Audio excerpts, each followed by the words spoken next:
did return. He lived the rest of his life in Spain. He continued to champion native dignity, and in the Valladolid debate of 1550, he pretty much won the argument of savages versus men of free will in regards to those natives.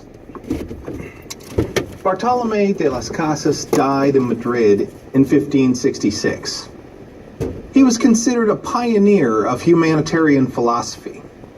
He went from slave owner to champion. It's really an inspiring story, and he's a beloved figure in Mexican history. In 1848, San Cristobal in Chiapas was renamed San Cristobal de las Casas in his honor. While Alvarado's ruthless tactics were destroying the Maya in the highlands, his fellow conquistadors in Yucatan were not having nearly as much luck. In fact, Alvarado had already been proclaimed governor of Guatemala before the first permanent Spanish settlement could even be established in the Yucatan. As we've discussed, Yucatan was the place of first contact, as early as Columbus in 1502. Then Aguilar and Guerrero were there in 1511. Both of those were unintentional moments of contact. They weren't seeking the mainland. The third time was also unintentional. It was done by Francisco Cordoba in 1517. He sailed from Cuba with 3 ships and 100 men.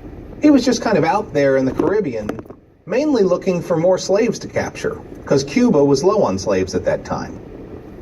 He sails west and hits the northeast tip of the Yucatan, probably somewhere around modern-day Cancun. And the Maya there gave him some gifts, and they invite him on shore. And then when he gets there, they ambush him with arrows. The Spanish ransack their area, and then they run. They had a couple of gold pieces, and they took 2 Maya prisoners on that first entrada onto the mainland. He sailed around the peninsula, west and then south. But his water barrels were leaking, and they were running low. They needed fresh water to drink.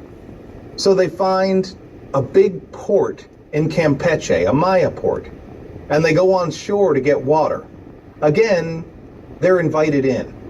But in that community, they see blood-covered altars, and then warriors assemble, and they say, leave immediately or die. So they leave without a fight, and with a little water. They keep going south, but they get low on water again. Next, they saw the port town of Champoton. They go on shore for more water. But surrounding them suddenly at night were thousands of warriors.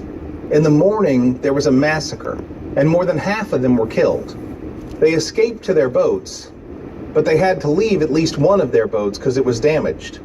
They all flee with no water and badly wounded. They sailed into a storm, and they ended up actually in Florida. They get water just before they die, and they finally get back to Cuba. Governor Velasquez gets the report of mainland and possible gold. Cordoba actually died of his wounds soon after, but the news of Yucatan's existence was there in Cuba now. Velasquez sent his nephew in 1518, Juan Grijalva, and Cozumel was established as a base. But his mission was to find gold, and all fingers pointed to Veracruz. So Cortez led the next mission there, and the Maya were spared, for at least a time. It was not until 1527 that Governor Velasquez would again fix his gaze on Yucatan. In May of that year, he sent Francisco Montejo with 400 men and 53 horses. Montejo's orders were to conquer Yucatan in the name of Spain. Montejo was with Grijalva in 1518, and he was also with Cortez. But Cortez sent him back to Spain with the message that they had made a colony. Now he was finally in charge.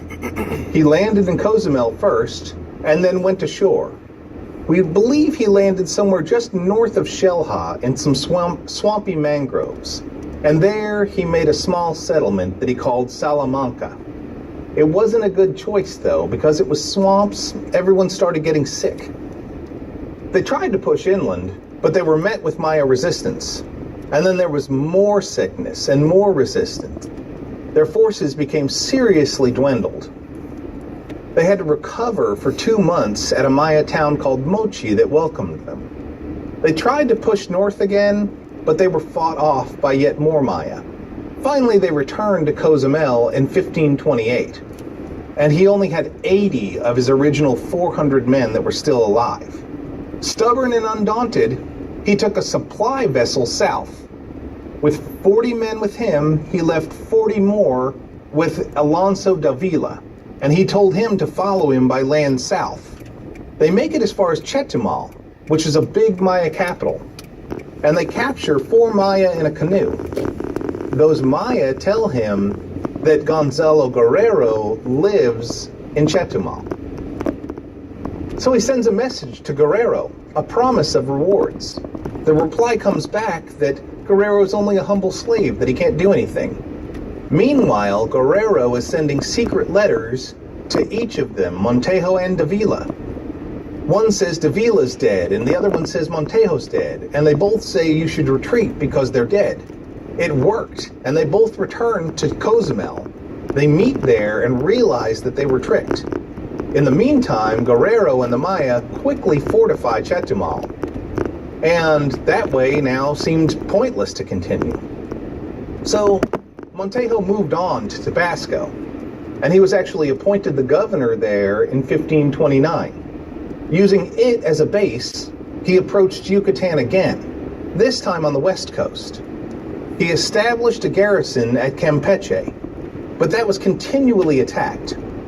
His son, Montejo the Younger, makes more progress inland, but then loses everything he gained. Alonso Davila went overland from Campeche back to Chetumal.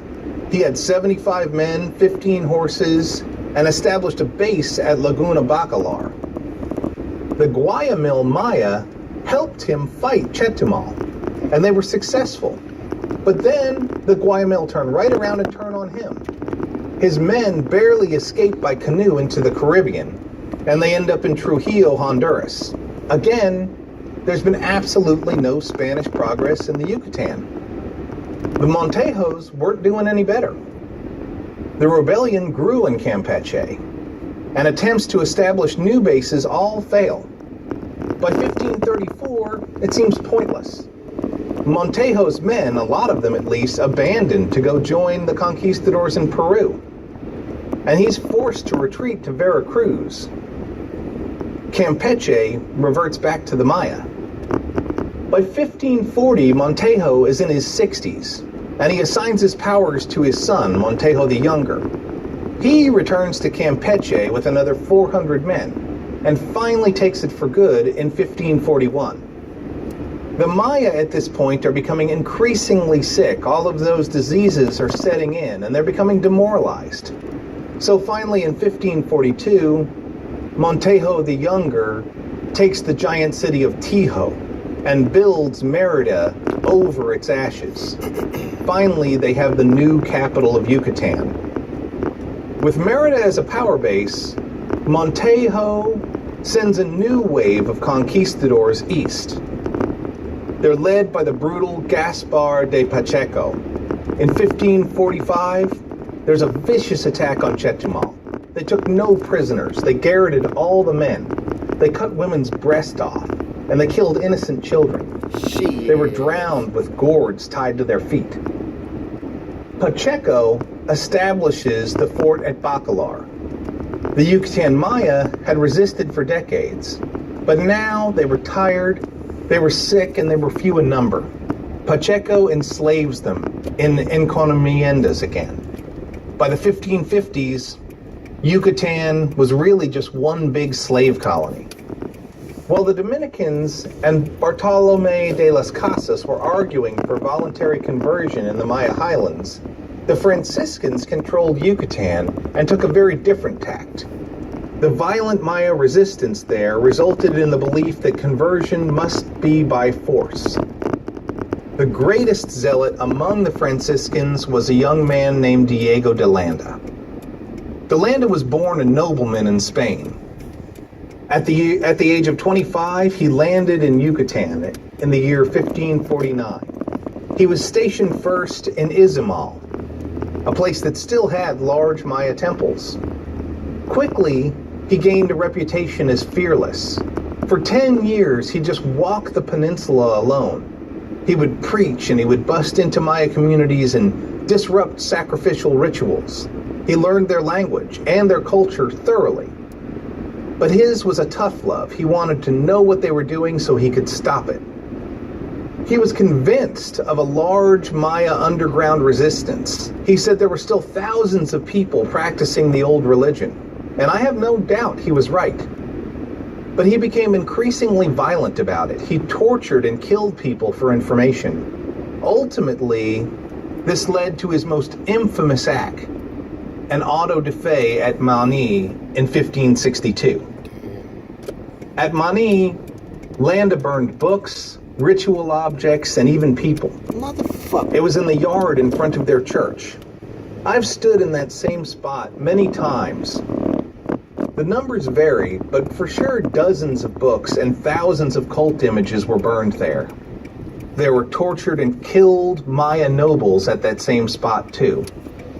As many as 127 people died there. I always wonder, what were all the things we lost in that one spot when I stand there? This was the final straw for the bishop.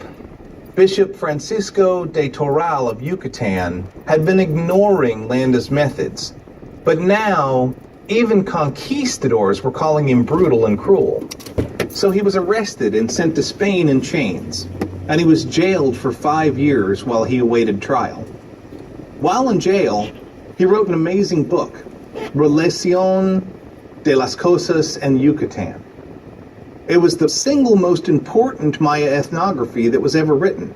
It had all aspects of Yucatec Maya life, from food to rituals. It was very insightful, and it was a first-hand account of all of their calendar rituals. Most importantly, it told us all about Maya hieroglyphic writing, and those were the keys to its later decipherment. Landa used the book in his defense, and he justified his tough acts in order to learn.